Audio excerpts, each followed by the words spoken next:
That's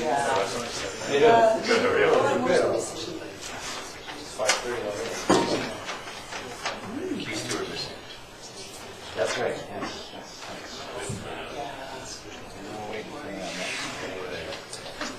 Cable's tilted on our side.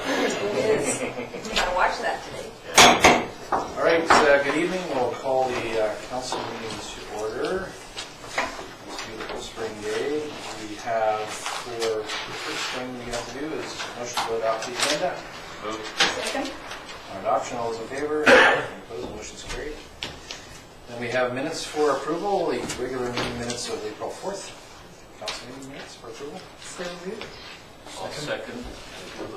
Go ahead. Yeah, when we had that meeting, we just discussed a motion that will allow parking on Beckton, and I'm wondering where we're at with that now. I understand it went to some municipal insurance people for assessment. Yes, we sent it there, and we also had a traffic engineer review the request. I've seen a draft staff report. Staff are still working on it, but it will be on the committee of the whole agenda for next week. Right, so it wasn't necessarily a request from my end, it was a motion that we allow parking on there, so. Exactly, Yes, that's the okay. question that we asked. Yeah, good, thank you. Okay. So the committee of the whole, it'll be. Yes. Next committee of the whole, which is next week. Yeah. Thank you. All right, anything else on those minutes? Seeing none, all in favor?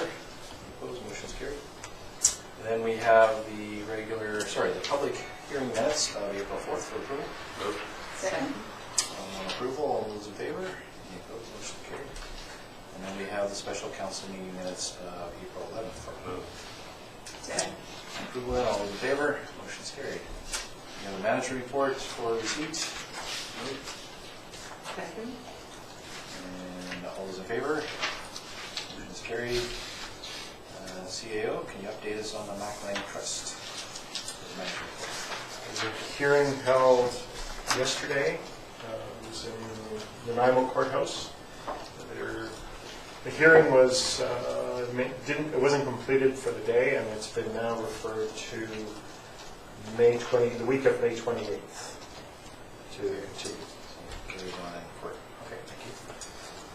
And I see you're having a meeting with the consultant on wayfinding at the end of the week. So will there be a report following that at some point?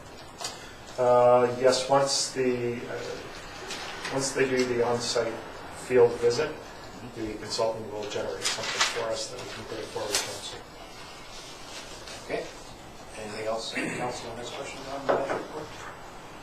I'll just also note that according to the notice in the paper published by McLean, the Northeast Comox Stormwater Management Plan public consultation will be on April 26th, I do believe.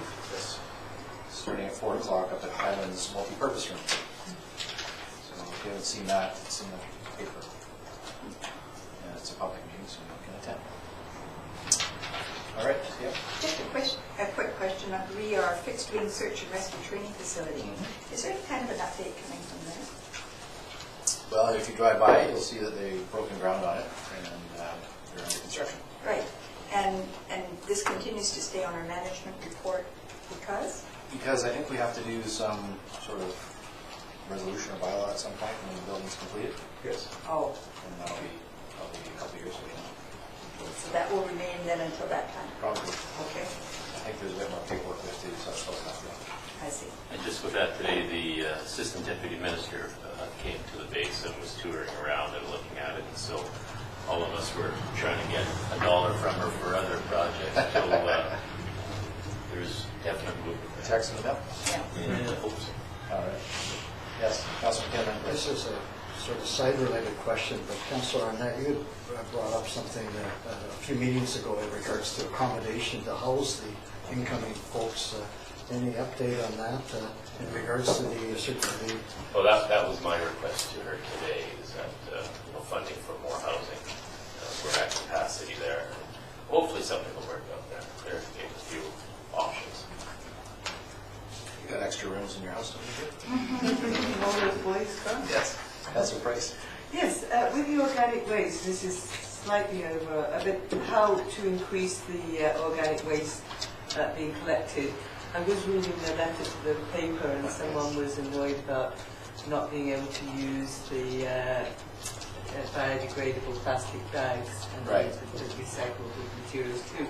So it might be good to have something in our newsletter just to explain to people Yeah. because we actually were having this discussion a few days ago and the plastic gets into, it spoils the product. It's not Yeah. because we're being unreasonable or awkward, it just doesn't work for that purpose. And so to point out to people that it's not to make their life more miserable, Yes. it's certainly a lot easier, but it just spoils the product and we don't want, none of us want that.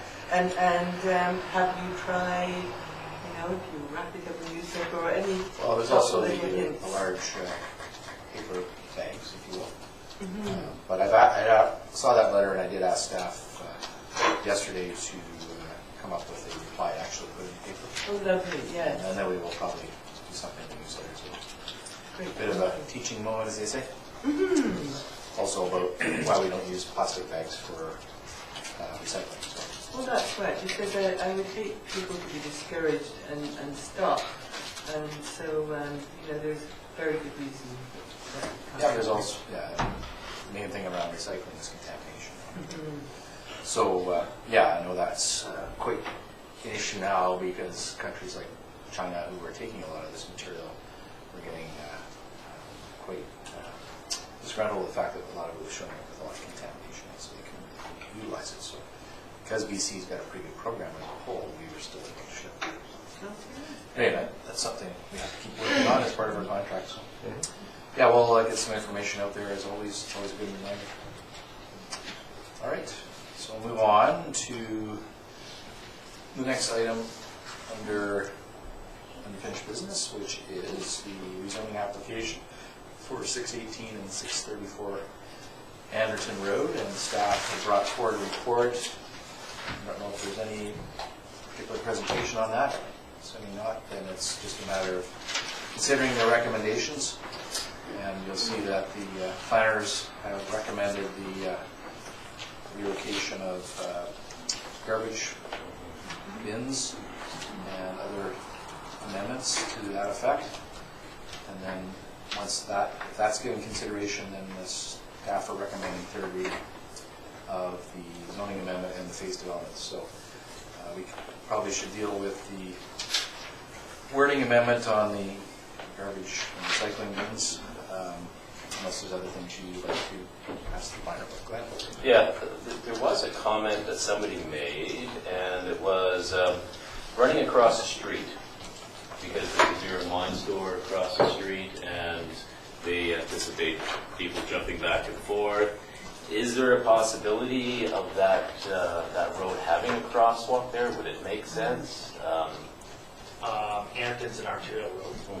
The traffic that you have there now will only increase probably dramatically over time. Right. So in terms of traffic flow and in terms of safety, so you know further down Anderton, we don't have a full intersection on both sides of the road, and we have a crosswalk that leads to vehicles stopping and then getting rear-ended.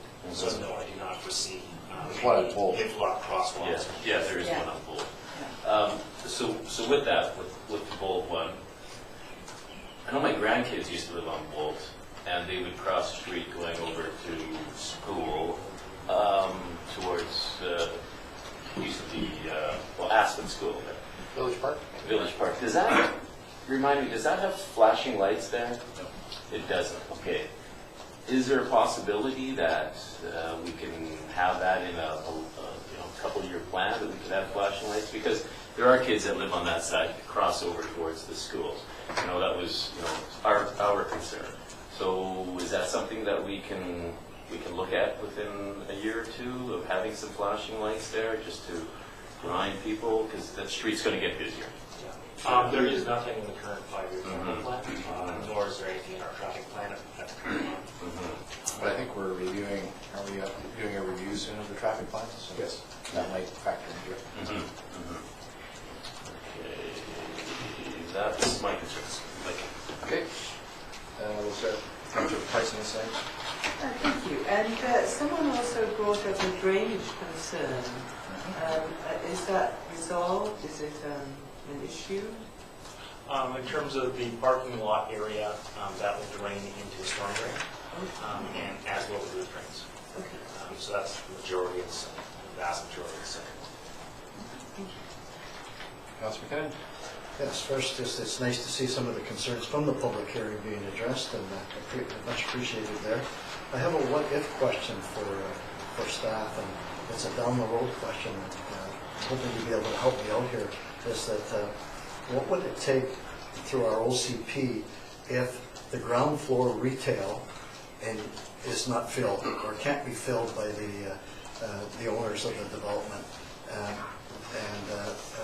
Is there, what would council have to do to change the OCP to allow the ground floor for to become residential? And I'm saying that keeping in mind the 0.5% vacancy rate in the valley, and as well appreciating the intent with the retail on the ground floor that we brought in as a council, both Comox Avenue and stretching up to Emerton. I'll see if the planner can answer that. Be an OCP amendment to change the land use designation probably from mixed use to apartment. And a corresponding change in development guidelines. So it's just development guidelines. Yep. So it could come through council that way. Yes, and that would require a public hearing for an OCP amendment. Yes. Thank you. Another question to the planner, please. How much actual square footage of commercial space is there in that building on the front? It's just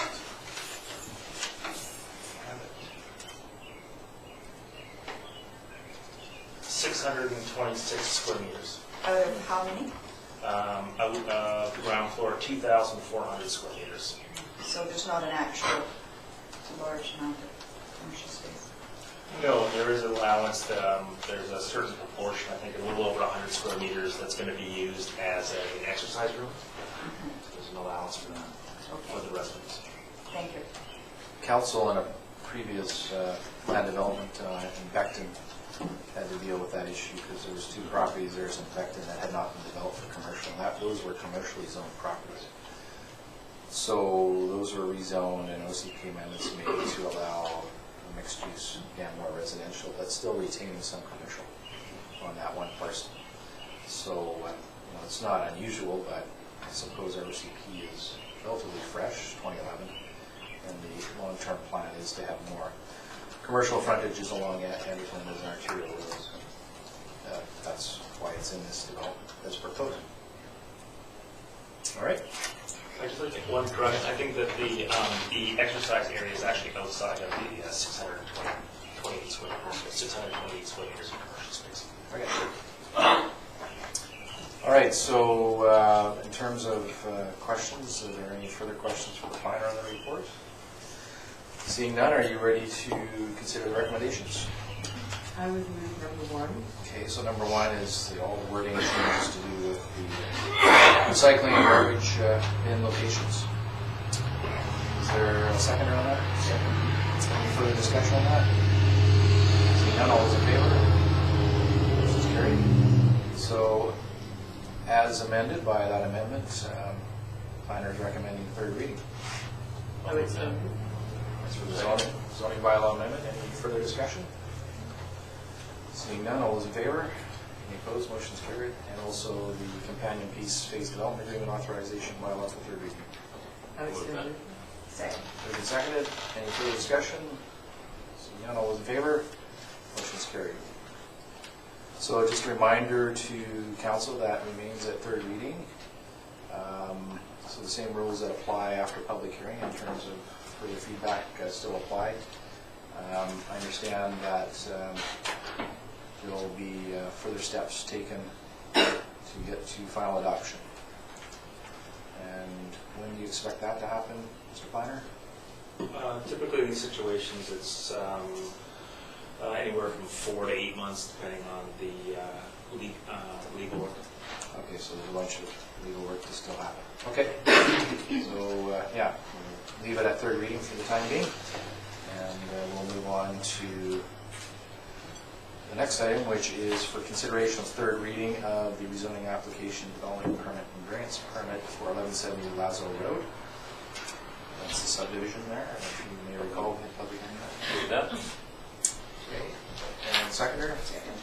Discussion? I just Go ahead. I just had a quick question, and I guess it also applies to the other one too. On the tree protection side, various trees are noted for protection, and in the landscaping report it does talk about should use snow fencing, and I just wonder how much ability do we have just to make sure that that does happen. I know Al Fraser's very good at, he'll loan out snow fencing from the Public Works and has a booklet on it, but it does make a big difference to whether a tree survives or not, whether that's kept away from debris and material and soil around the tree root. So does someone go out and make sure that the trees are fenced up and not the ones that have been deemed to be protected in the plan? Yes, prior to, as a condition of any preliminary layout review approval for the subdivision is the snow fencing of the existing trees to be maintained, and those are then inspected by park superintendent before site alterations. Wonderful, wonderful. And I guess there's no hope for any of the trembling aspen. I know the majority of them are in a road,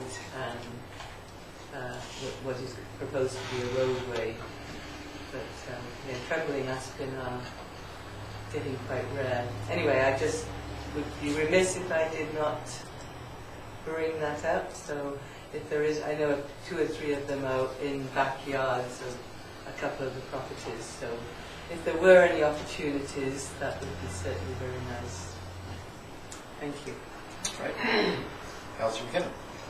Yes, you made reference in the materials that the councillors read about rezoning development and a reference to narrow road cross sections. Can you just clarify that a little bit better for me and perhaps for our public as well, so that we understand that more clearly? Certainly, the road cross-section, the variance would permit, would have drive aisle widths, two-way drive aisle widths, each one of 3 meters. So that's sufficient to have two-way vehicle access and tight enough to ensure that it's very clear to the drivers, that cyclists have the lane, i.e. they can't pass beside the cyclist, so it increases the safety of the cyclist. Parking is then intermittent in the road, in the boulevard, with a minimum width of 2.4 meters, and a barrier curb is used, along with bringing the street trees and bringing them closer to the sidewalks and the street itself, as opposed to at property. Okay. Thank you for that. Further questions? Go ahead. Yeah, mine is along the same lines as Councilor Grant with the streets. The development that's going on beside it right now, drove by, taking a look at the streets, and they look pretty narrow, and so we're going to move forward with that type of street in this new section here. Is that something that we're adopting as new developments come along? I'm wondering, are we going too narrow in these areas? Because one of the issues that the people up in Becton, the southern part of Becton that kind of butts onto these new areas, is the parking. Is the cars along there, you get secondary suites going on, and yes, they have to have enough parking off street, but you're going to have people visiting. I'm just wondering, are we making it too small in there for road width? So at the 6-meter drive aisle width with 280 drive aisle, those are clear, so that no parking is allowed in that.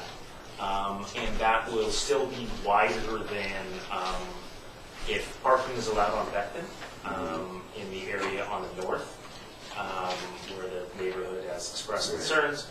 That will still be wider than what is remaining there. And as residents have expressed in that area, that two-way traffic with on-street parking is acceptable. So these are actually will be wider at 6 meters. They will appear narrower because of the boulevards and the trees. And that's part of the intent of slowing traffic down, because it gives the visual cue to the driver. As to on-street parking, we target 30% on-street parking.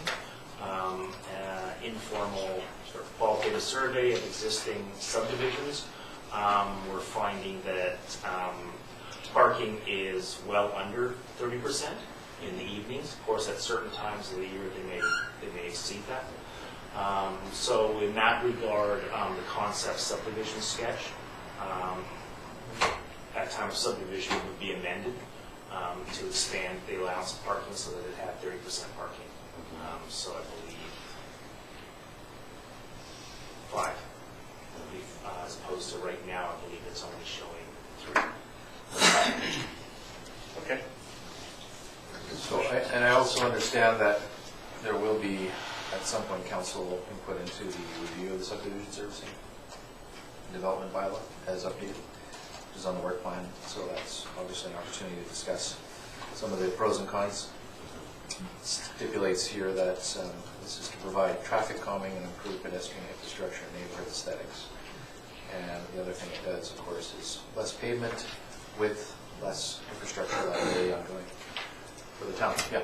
Yes, and that's where we came from when we did go to the narrow roads, because we do have subdivisions with quite wide roads and very little traffic, and it just visually and permeability and land use, it seemed to be a wiser use to reduce those road widths. Yeah, it's a balancing act. So, I mean, on a more general discussion, we will have an opportunity to weigh into that at a later date. Okay, so anything further on that?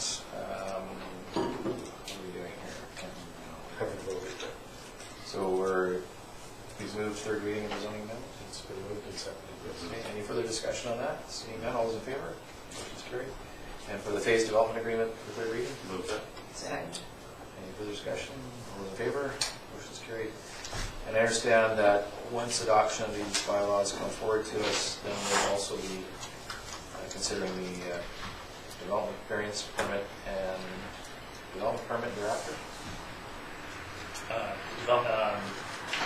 Consideration of adoption of the bylaws is the development variance permit.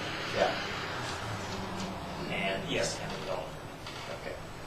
And the timeframe on this is again subject to paperwork approval. Right? There's still Yes, more I'm just paper. on, Okay. can't scroll. No, I can see it's on page 70 of our agenda. It indicates the order of things happening. All right, we'll leave it at that for now at third reading. Okay, so now we're at consideration of third reading and adoption on the cannabis regulations, which is zoning application RZ 18-2. So staff are recommending third reading and final adoption. And there may, of course, be questions for the staff on that, but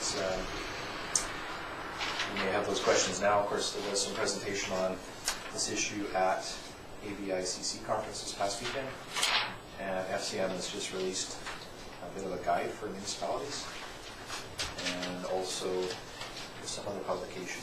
I can't remember what it was. It's provincial. Provincial. Oh, there's a provincial guide for licensees. Private, Right.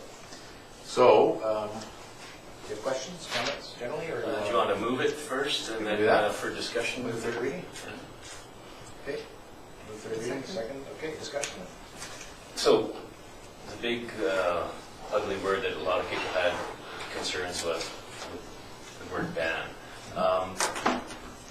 We're banning it for a period of time until we get direction from the federal government, from the province. Is that correct?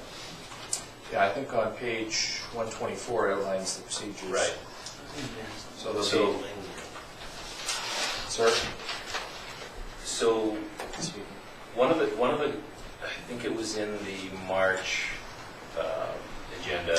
The wording was where or if for sales sites for, where or if the sites will be allowed. So we're not necessarily looking at it, we're not looking at, once we get the legal framework in place, we're not looking at that time banning it. We're looking at more of a where we're going to allow these. It'll be up to the council of the day based on public input. There will be further public process following this bylaw being adopted. Staff will outline a report to us about what the proposed regulations look like. There will be a public information meeting to get further comment on that, and then report back to council, and then further consideration of the retail side of recreational cannabis. This is pretty much what Tofino's going through right now. They're probably a month or two ahead of us, but in talking to their mayor, this is a process that they've undertaken, and it certainly seems to be what the best practices were recommended at the conference. Local government does have a role to play in any future retail licensing. From what we gather, the province will be accepting applications at some point in the near future. They haven't opened that process yet, of course, until the legalization has occurred. And then it'll be very similar to somebody who, for example, want to open a liquor store. They have to go to the public through the council and get input on that and comply with any regulations. And the province will not issue a license for either their own store or a private store until that has occurred. And so what we need to have is a good set of regulations that can outline criteria on where and when these stores can be located. It is possible that a council here or in other communities could decide that they want a number of stores, they want no stores, they want stores in certain locations. So there's a bit of a blank sheet to work from. And I think what we've all been advised to in local government is to take it one step at a time, institute a prohibition, and then you have a blank slate to work from. So that's it. That's the feedback we got at ABICC. So, I just had some notes here. Yeah, go ahead. I am in favor of allowing these retail stores in and understand the need to control them. It's not going to impact medicinal marijuana because that's a different structure all on its own. Yes. So right now we're in step one of this. So we go into step two, then we have 8 different sections in that. It's going to be engaging the public. It's going to be having public hearings again. So if the public comes out wholeheartedly, they want this, does that negate what we're doing right now? No, because we're going to be outlining some proposed regulations as to where and when these could be located. So the input will be specific to those issues, not to the issue whether there's going to be legalized cannabis, but whether it can be sold in this community anywhere it could be sold. So the regs are important. We haven't got those yet. The province in this session of the legislature is only now getting to their regulations. So we're all waiting to see what they come forward with. They've left it until the last 3 weeks of their session. So we'll see what they come up with. But I think it's a land use planning issue for us as much as anything. And I think we'll hear from the public on all sides of this debate as to whether we should have stores, and if so, where. That will come. And that will come over the next number of months. Latest indications are that legalization will not occur until the end of the summer. So we do have a little bit of time on this, but we also want to make sure we get some public process going before the summer. So just one more comment. Yeah. So if this fails today, so all intents and purposes, someone can go tomorrow, lease a shop anywhere, and then have a cannabis store. They can get shut down. Well, yes. And then keep going back and They forth, couldn't. keep going back and forth. They could not get a business license. currently. Right. So they would not be able to operate, and the RCMP would likely shut them down for the other reasons. But then it would make them, when this becomes legal, we'll say, August the 1st, then from what we're reading, that would make them legal, existing, non-conforming. because now they're legal to sell it, and so No, then we not don't exactly. What it is currently there's no definition in our zoning bylaws of the sale of something at retail, and we're talking about a specific substance. So if we didn't have that, then they could apply, say, September 1 for the ability to sell something, and we could not tell them where they could put it. That would grandfather them there. But the fact, if they opened a legal store, they would be illegally non-conforming, so that wouldn't help them. So we need to have some regulations in place, but we need initially to shut the door and then open it up as we see fit where we might want to go with this. So I look at this my own self as that we're delaying this. I can't see a council, and it could happen, but that would deny this, because this is going to be a legal substance come this summer. It's going to be like a beer and wine store where we're going to have to regulate those, but That will be determined. yeah, I know if I'm on the council that I'd be voting strongly to allow this. Sure. We'll deal with that as. But I do appreciate that we need to have somewhat of a clean slate to make sure that this is. And certainly based on the presentations, and I know other members of council or the ACC who probably heard those presentations, and maybe they can comment on it. That's certainly my impression. Go ahead, Councilor McKinnon. Yes, it was refreshing to hear the legal advice at the conference. The title of the workshop was a cheeky one, Legalizing Cannabis, a Joint Effort, which I thought was interesting. However, the legal advice there basically strongly suggested that that municipalities wait until federal and provincial legislation goes through. And in fact, communities that have jumped the gun and gone ahead have had difficulties with jurisdictional issues around the province from what we've heard. So the intent is to, and I think our mayor and the leadership there did the wise thing, according to this lawyer that recommended the prudent thing would be to almost appear to say a draconian no, with the intent of being able to say yes down the road by allowing it after the feds and the province set their legislation in order there. And after listening to that workshop, it makes sense to me now. And I think we'll be in control rather than reacting and having to change things as a council and change bylaws and deal with the police and create an atmosphere with entrepreneurs that come where there's not trust between not only themselves and council, but perhaps them and the RCMP, etc. Councilor Price, and then Grant. I think Councillor McKinnon said it very well, and certainly the intent that I understand is that it's to look at how would we want to see it regulated in the future. What distances would we want to see from schools and distances apart, so that there would be whole blocks of marijuana dispensaries.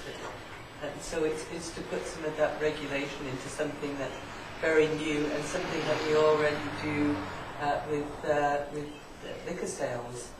So I think that there may be more trust built up when we do get into the public meetings and people do see that there is a process here that is unfolding. This is one step in the process. Yes, indeed. Councilor Grant. Yes, just a final comment to those that have already been made.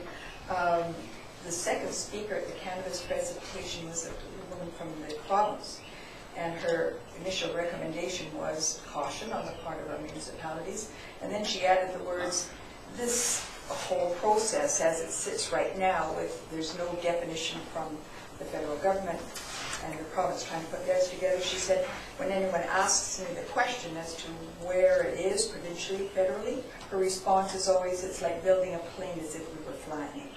So in other words, there's still a lot of rules and regulations that are coming. Right, yeah, no, I remember that. That was a good quote.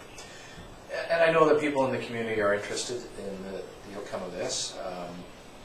Unfortunately, the local newspapers, I think, have blown some things out of proportion in that regard, in terms of where is somebody going to be able to buy their legal weed. Well, for the start, we don't know when that's going to be exactly. And we don't know, we have to reflect the interests of our community in terms of that product. It's something that's coming out of Prohibition after many, many years. And as somebody looking back on what it took to get liquor out of Prohibition and all the steps that took to where we are today, there's an evolutionary process. Yes. You have to, buy liquor from a pharmacist essentially with a brown paper bag covering it. So, we'll get there, and I think any of the commentary that I've heard from people at various conferences and so on is that take your time to just work your way through it. Even the province has said that they're not going to solve all these problems in one fell swoop. Correct. The whole thing around edibles, for example, won't be dealt with till later. So. Yeah, just one final comment for those who are scared of this, and people are scared of it, but my own personal story is my wife, who had multiple sclerosis many years ago, we had to find this illegally. And when I did, I was able to give it to her, who she wasn't able to walk, and she could actually, use a fork. She could walk a bit. And so this does have some powerful attributes to it. It's something that we shouldn't be scared of right now. Hopefully we've learned from the alcohol prohibition, but I know the medical part will not change. That will still be the same. But for those who won't get a prescription, I would hope that this community allows some retail shops down the road so that people can use this in a responsible way. And I think that that we can't be afraid of it. But I do agree that with Mayor Ives and our recommendation that we need to perhaps have some a little bit more control over it, but not with the intent of denying it at the end. We'll soon see how it unfolds. Go ahead. Just a closing comment, perhaps, and Councillor Arnott touched on it, is that you need to differentiate between recreational and medicinal use of marijuana. And the lawyer who presented to us strongly suggested that courts would not look kindly on municipalities that tried to deny the charter rights and freedoms of medical use of marijuana, and that you need to be careful in drafting your bylaws, etc., around that they are two separate avenues, so to speak. Yeah, and to be clear, the medical marijuana system is all based on mail order, and that has really nothing to do with the retail operations that are being purchased. So yes, we have to make sure that our regulations don't become overly broad and get into that area, because that has been long litigated and fought for, and we're not getting into that aspect of it. So at third reading, is there any further discussion? Seeing none, all those in favor? Any opposed? Motion's carried. And for adoption, we need a mover. Move. Second. Seconder. Any further discussion? Seeing none, all those in favor? Any opposed? Motion's carried. So staff will be then preparing a report to us once they get some more information from the province on regulations. And there's also that federal guide, so time frame for that, I guess, is a little uncertain, but do you expect something in May, June? That's what we're still shooting for. I mean, we are beginning to review the documentation from FCM as well as the province. Yeah. And as more information comes forward, we'll incorporate that into what we're looking. So is there a chance that we could have at least a public information meeting in June? If we have enough substance provided to us, absolutely, we will do that. All right. See how it goes then. Thank you for that, and more to follow. Okay, so that brings us to bylaws. We have two bylaws for adoption. The Parks East bylaw first. We'll move that.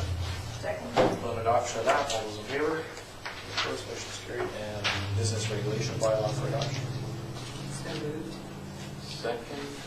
And any further discussion?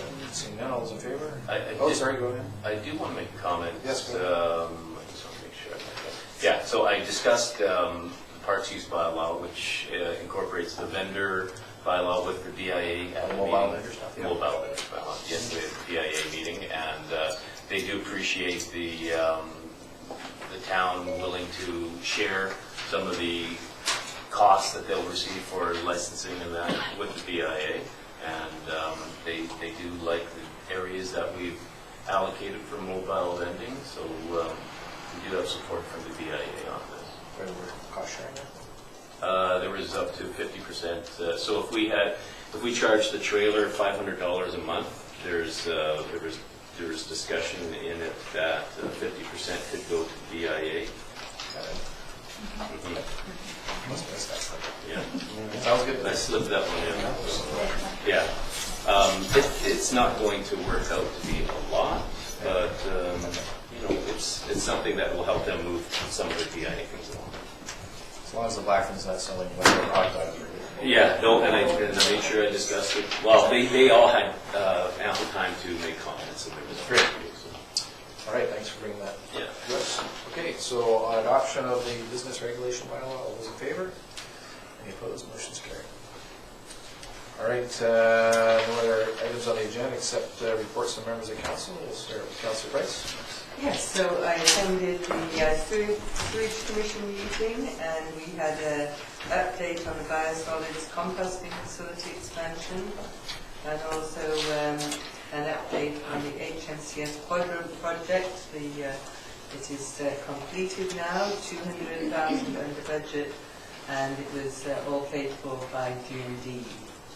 I also attended the Water Committee, and again we had an update on the UV disinfectant project, and that too came in under budget.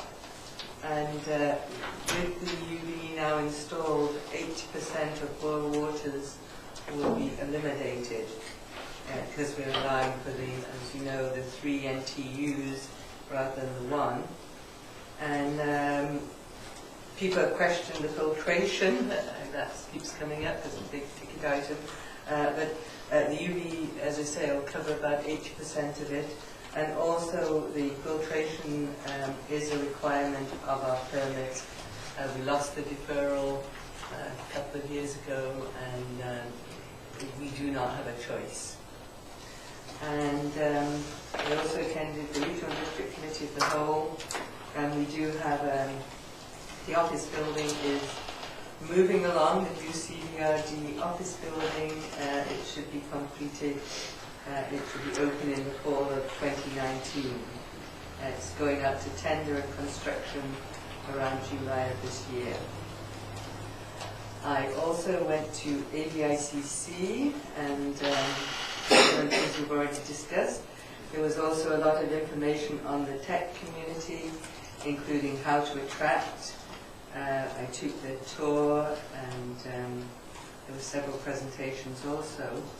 And in many ways, it does seem that we have some of the ingredients for a community that would be a good starting point, in that we have the living standards, and we also have the airport and the connectivity to Vancouver and with the seaplane too.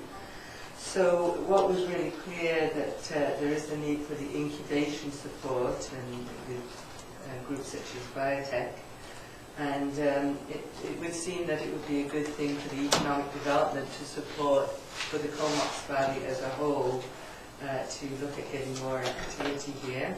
Right, supporting. Encouraging the tech. Well, yeah, that's already part of their work plan. It is, yes, but it's always good to. They're working on it. Good. Yep. Good. We had a keynote speaker on happy cities, building for community, walkable, green communities that promote human safety and interaction, stay focused within the core and limit spread into car-dependent areas. There was also a very good presentation on shoreline protection. Sea rise is definitely coming, and looking at the different ways and more effective ways of protecting against it and planning for it.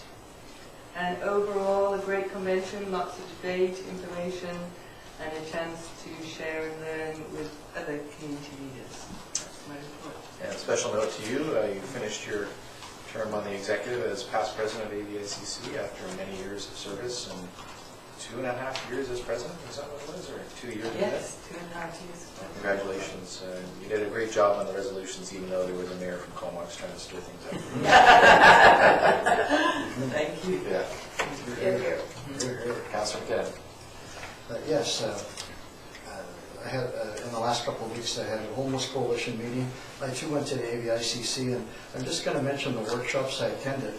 And I do have notes on them if anybody wants to get some information on it. But it really does touch on the breadth that issues, both indirect and direct, that municipalities have to or may have to deal with. I mentioned that I went to the Legalizing Cannabis Regulatory Framework, the role of local governments workshop. I went to Unlocking Housing Affordability Together, connecting the dots on affordable housing. Went to Social Procurement Hubs. Went to Tools for Resilient Shorelines, Green Shores, and more. And went to Working Together to Respond to Vancouver Island Overdose Opiate Crisis, developing community level and cross-organizational responses. And finally, as well, to the possibilities of tech and innovation workshop. Quite a valuable conference in regards to that, to be with colleagues from up and down the island and coastal communities and share what works and what hasn't worked in their communities to the benefit, perhaps, of our community. Again, I have some notes, and you're welcome to them for a price. And my final comment is that my wife and I have not won a prize since 1979 when we won a 26-pound turkey.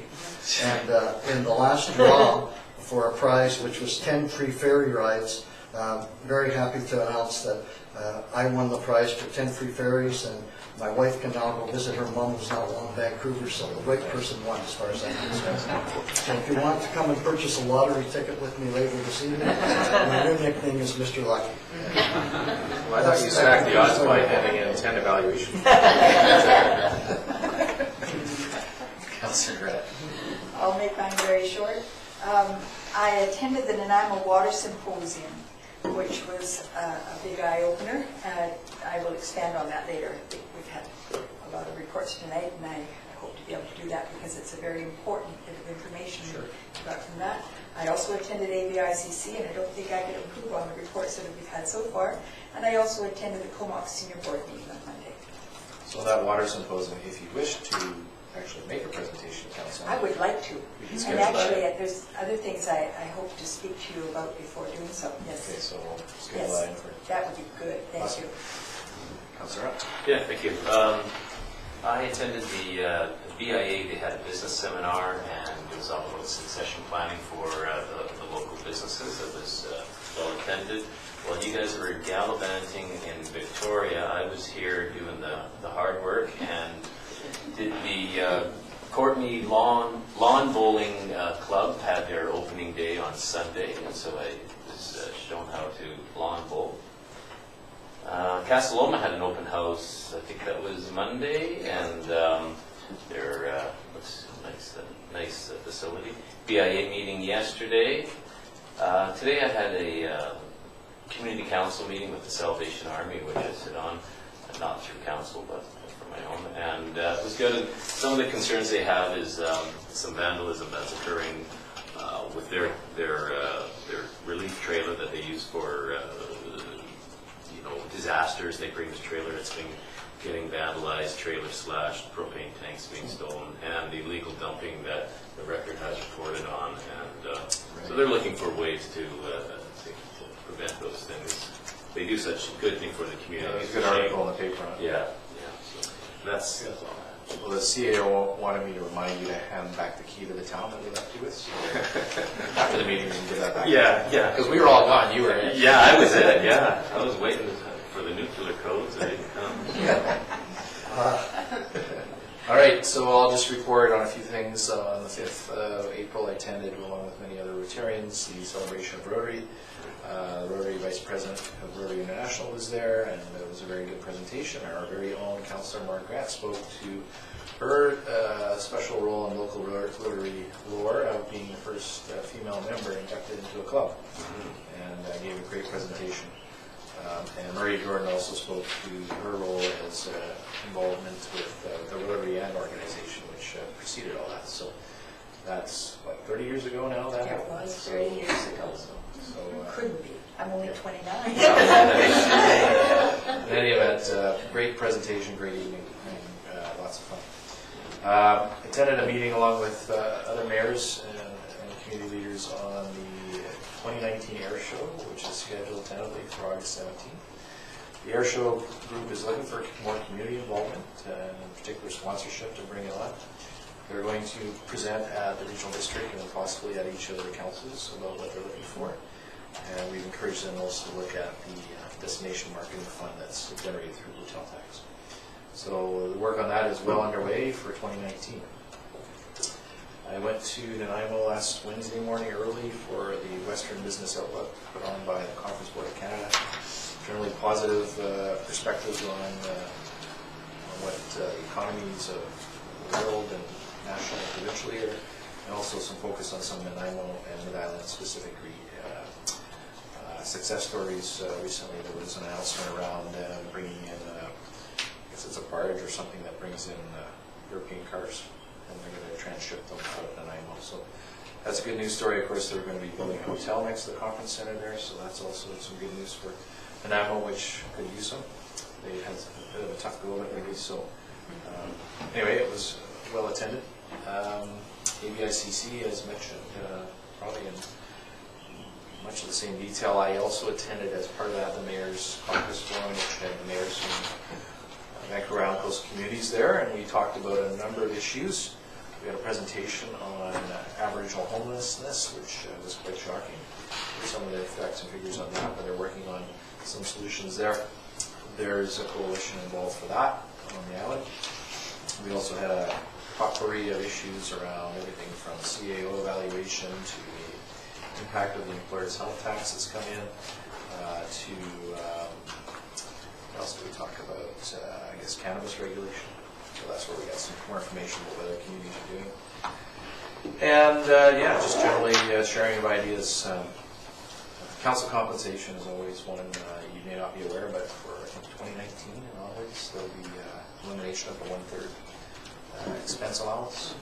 So it's potentially going to, that was tax-free to councillors and mayors, but that's no longer going to be the case. So your out-of-pocket won't be, or your after-tax return won't be as what it is now if something doesn't change. So that we'll have to look at, or probably the new council will have to look at come the fall.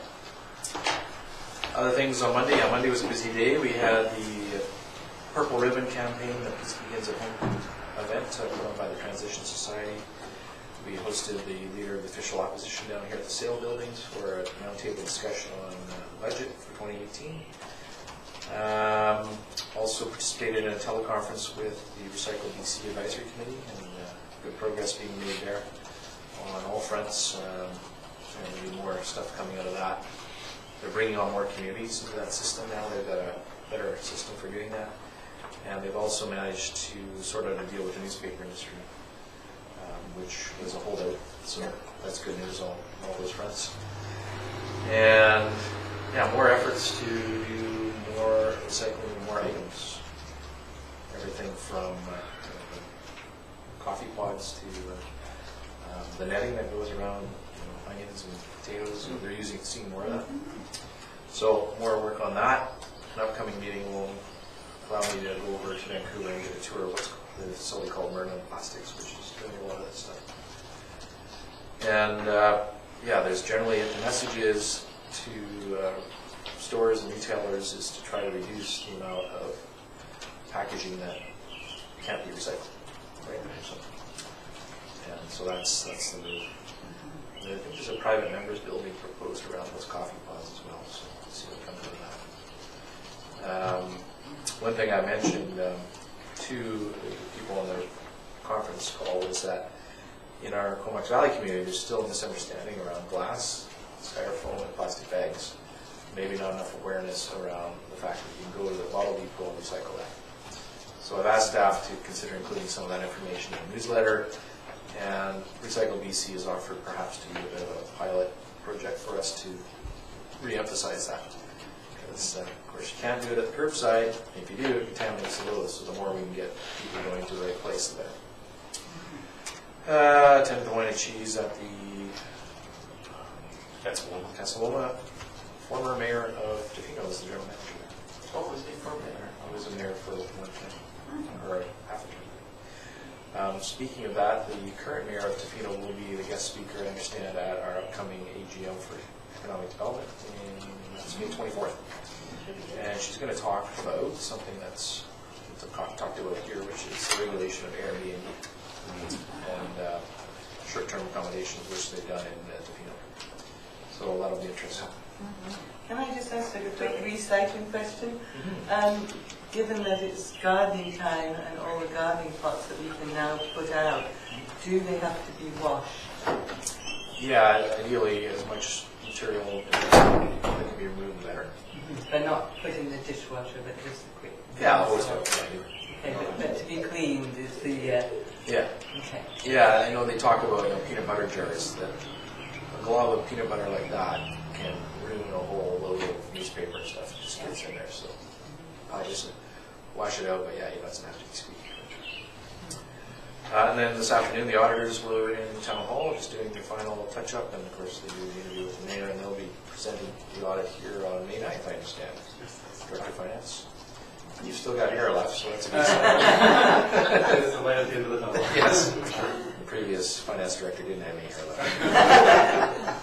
Oh, and tomorrow night I will be going to the Vancouver Island Real Estate Board Commercial Building Awards in Nanaimo, and our sale buildings are up for nomination. So hopefully we'll bring a trophy back, or at least something. Honor that.